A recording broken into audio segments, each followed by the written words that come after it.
একটু আমাকে। আমরা ফার্স্টে ওখানে দাঁড়াইছিলাম, তারপর ওনাকে বলেছি গাড়িটা খুলেন, উনি বলতেছে এটার মধ্যে ওষুধ আছে, এটার মধ্যে কাপড় চোপড় আছে। আমরা বলেছি তারপর আমাদেরকে একটু দেখান, ওষুধ যেহেতু দেখান। উনি বলতেছে খুলবেন না, তাড়াহুড়ো করতেছে। আমরা বলতেছি তারপরে দেখবো। তারপর যখন জোর করেছি সবাই মিলে আমরা টিম আসছি, আইসা ওনার গাড়ি ঘেরাও করে ফেলেছি। তারপরে উনি করেছে, এই দেখেন গাড়ির অবস্থা দেখে আমরা ওনার হচ্ছে লাইসেন্স ছিল না, ওনার অবাক হয়ে গেছি। এই দেখেন গাড়ির অবস্থা, এই যে গাড়ির ডকুমেন্টস। আমি শুধু খুলে দেখাবো ওই জিনিসগুলো, আমি একটা জিনিস খুলে দেখাই ওই জিনিসগুলো। হ্যাঁ দর্শক আপনারা আসলে আপনারা যদি দেখার চেষ্টা করছেন এখানে যে আসলে গাড়ি থেকে যদি দাবি করা হয়েছিল যে সেখান থেকে ওষুধ নিচ্ছে, কিন্তু আসলে সেখানে আমরা ওষুধের কোনো কিছু দেখতে পাইনি। ৩০,০০০ কোটি টাকার একটা চেক পাইছি আমরা এখানে। প্রধানমন্ত্রী সহকারী, হ্যাঁ একান্ত সচিব, তারপর আরো কিছু আছে ওইখানে। মামলার কাগজ তুলালো, মামলার কাগজ তুলালো, মামলার। এই ওনার ছবিটা একটু দেখান, এই যে দেখি ওনার ছবিটা দেখান। আউটলুক বাইরেন এটা চলুন, এটা এখানে মূলত আমরা দেখতে পাচ্ছি যে রাষ্ট্রের যে প্রধান আইন কর্মকর্তা অ্যাটর্নি জেনারেলের যে ছবিটি ওই গাড়িতে গুলো মূলত যেটি ধারণা করছে ওনার কিছু গুরুত্বপূর্ণ নথি কিন্তু তারা শিক্ষার্থীরা কিন্তু গাড়িতে করে নিয়ে যাচ্ছিল, সেটি কিন্তু আসলে আটক করেছে শিক্ষার্থীরা। আমরা একজন শিক্ষার্থীর সাথে একটু কথা বলে চেষ্টা করি।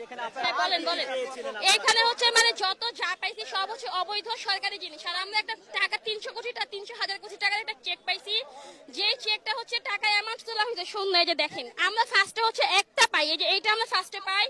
পাওয়ার পরে হচ্ছে আমাদের সন্দেহ হয়, ওনাকে অনেকক্ষণ আটকানো হয়, ওনার নাম্বারে কল দেওয়া হয় যে মালিক ওই মেয়েটা আসছিল, ওনার মেয়ে না কি যেন হয়, ওনার ভাই না উনি বলছিল ফার্স্ট টাইম হচ্ছে গিয়ে এই গাড়ির মধ্যে হচ্ছে গিয়ে আপনার জরুরি ওষুধ। হ্যাঁ তো আমরা এটা চেক করে দেখি, পরে বলতেছে যে বাসাবাড়ি, আমার স্যারের বাসাবাড়ি চেঞ্জ করার জিনিসপত্র এগুলা। তারপর উনি চেক করতে দিচ্ছিল না, তারপর জোর জবরদস্তি করে এক কথা চেক করা হয়েছে, তারপর এই ডকুমেন্ট বের হয়ে উনি পালানোর অনেক চেষ্টা করছে, বাট পালাতে দেয়নি। আমরা পালাতে দিচ্ছি না কাউকে। তাহলে আপনি ফার্স্টে কেন বললেন না? বলেন ফার্স্টে আমি ভয় পাইছি, এই জন্য। ওনার ড্রাইভার লাইসেন্সও নাই, উনি মানে উনি কি পরিমাণে যে তাড়াহুড়া করতেছিল এটা হচ্ছে বলার বাইরে। দর্শক আপনাদেরকে একটু আমরা দেখানোর চেষ্টা করি। এখানে কিন্তু আমরা যেটি দেখেছি সেটি হচ্ছে যে অনেকটা দেখা যাচ্ছে যে গুরুত্বপূর্ণ যেহেতু কিন্তু রাষ্ট্রের প্রধান আইন কর্মকর্তা ছিলেন, অনেক গুরুত্বপূর্ণ নথি বলা যায়, বিশেষ করে অনেক মামলার নথি যেটি আসলে ওনার সময় আসলে হয়েছিল। কারণ আমরা দেখতে পাচ্ছি পুরো গাড়ি জুড়ে কিন্তু রয়েছে বিভিন্ন গুরুত্বপূর্ণ কিন্তু নথি। আমরা আত্মীয় তথ্য দিয়ে রাখি, শিক্ষার্থীরা এই নথি চেক করতে যে জিনিসটা পেয়েছে এখানে তারা সবচেয়ে গুরুত্বপূর্ণ যে 300 কোটি টাকার একটি 3,000 কোটি টাকার তারা একটি ডকুমেন্টস পেয়েছিল, যেটি ছিল মূলত ওয়ান ব্যাংকের। আমরা প্রাথমিকভাবে যেটি দেখতেছি সিটি ব্যাংকের যে 3,000 কোটি টাকার একটি চেক তারা একদিনে জমা হয়েছে, আবার একদিন উত্তোলন হয়েছে। সর্বোপরি সকল বিষয়গুলো আসলে শিক্ষার্থীদের একটি সন্দেহ তৈরি করেছে। তাদের কথা হচ্ছে যে যদি ওনার একান্ত বাসা পরিবর্তন করা অথবা ওনার গুরুত্বপূর্ণ কাগজ নেওয়ার কোনো সুযোগ থাকে সেটা কিন্তু উনি বৈধভাবে কিন্তু নিতে পারে। এইভাবে একটি ঔষধ কোম্পানি গাড়ি থেকে করে যখন নিয়ে যাচ্ছিল তখনই কি আসলে সাধারণ শিক্ষার্থীদের বিষয়টা কিন্তু সন্দেহ ছিল। আপনাদেরকে জানি তাদের যে সন্দেহটা হচ্ছে গত 2 দিন যাবত তারা বিভিন্ন জায়গায়, গত পরশুদিন আমরা উত্তরাতে দেখেছি একজন সহপ্রকৌশলী গাড়িতে কিন্তু টাকার বস্তা পাওয়া গিয়েছে। তারপর হচ্ছে বরিশাল, আমরা দেশের বিভিন্ন স্থানে দেখেছিলাম যে এইসব ধরনের কিন্তু জিনিস পাওয়া যাচ্ছে। অনেক কিন্তু যেহেতু ভয়ে অনেক আসলে টাকা পাচার করছেন গাড়িতে করে, তারা সেই জিনিসটা আসলে নিরাপদ মনে করছেন। তো আমরা শিক্ষার্থীদের সাথে এখন জানার চেষ্টা করব এখন আসলে পরবর্তী প্রসেসিংটা আপনাদের কি হবে। এখন যে গাড়িটা আপনারা আটক করলেন, হ্যাঁ এখন আমরা এখন সেনাবাহিনী আসবে, আমরা তাদেরকে কল দিয়েছি, তারা আসবে, তাদের কাছে সবকিছু হস্তান্তর করা হবে আর কি। আমরা সেনাবাহিনী ছাড়া এটা আমরা কারোর কাছে দিচ্ছি না, আমরা তাদের কাছে দিব।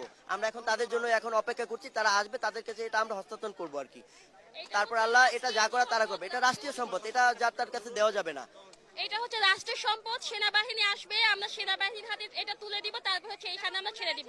ওনারা যা করবে তাই, কারণ এটা হচ্ছে আমাদের সবার সম্পদ, এটা কারণ একা না, আমার সম্পদ, আপনাদের সবার সম্পদ, এটা জনগণের সম্পদ। সম্পদ। আপনারা টাকাটা নিয়ে আসলে কি ধরনের সন্দেহ প্রশ্ন আসলে টাকাটা তো নাই ব্যাংকে, যেই দিন দেওয়া হয়েছে 30 তারিখ মেবি ছিল না নাকি 30 তারিখের দিন মনে হয়, মানে ওই দিনই টাকাটা দেওয়া হয়েছে, আবার হচ্ছে ওই দিনই টাকাটা উঠায় ফেলছি, সাথে সাথে করে সাথে নিচ্ছে। সাথে টাকা দর্শক আপনাদেরকে কিছু আছে এখানে, দেখান ক্যামেরায় দেখান, দেখেন দেখেন শিক্ষার্থীরা যে টাকার যে কন্ট্রাক্ট যে বাউচারটি সেটি দেখেন ডেট টাইম সবকিছুই আছে এখানে, তারা দেখেন যে আমি এখানে আসলে 3000 কোটি টাকার একটি চেক। অ্যামাউন্টের আমরা দেখতে পাচ্ছি ডেটটি হচ্ছে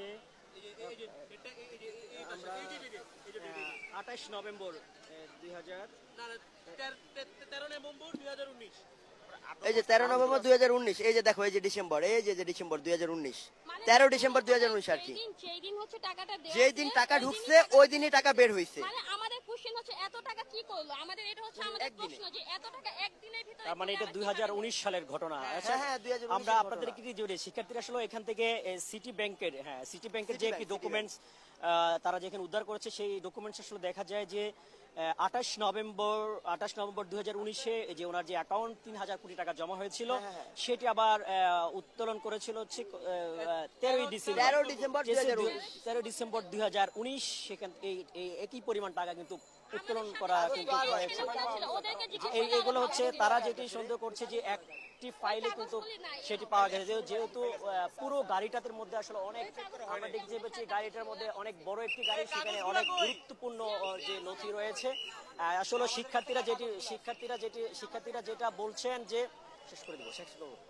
শিক্ষার্থীরা যেটি বলছেন যে ওরা সেনাবাহিনীকে তারা খবর দিয়েছেন প্রাথমিকভাবে, সেনাবাহিনীর আসার পর কিন্তু তারা সে বিষয়টি গাড়িটি আসলে সেনাবাহিনীর কাছে তারা মূলত হস্তান্তর করবেন। হস্তান্তর করার পরে যে আসলে সেনাবাহিনী পুরো গাড়িটি তল্লাশি করবেন। এখানে আসলে দেখবেন শিক্ষার্থীদের যে দাবি যে এখানে রাষ্ট্রের গুরুত্বপূর্ণ নথি, কারণ যেহেতু উনি রাষ্ট্রের প্রধান আইন কর্মকর্তা ছিলেন, অ্যাটর্নি জেনারেল, হয়তো এখানে রাষ্ট্রের অনেক গুরুত্বপূর্ণ নথি রয়েছে, সেই বিষয়টি তারা সেনাবাহিনীর কাছে হস্তান্তর করবেন। তারপরে আসলে পরবর্তী পদক্ষেপটি আসলে সেনাবাহিনী নিবে। তো তারপরে আমরা জানতে পারবো এখানে আসলে আরো কোনো কিছু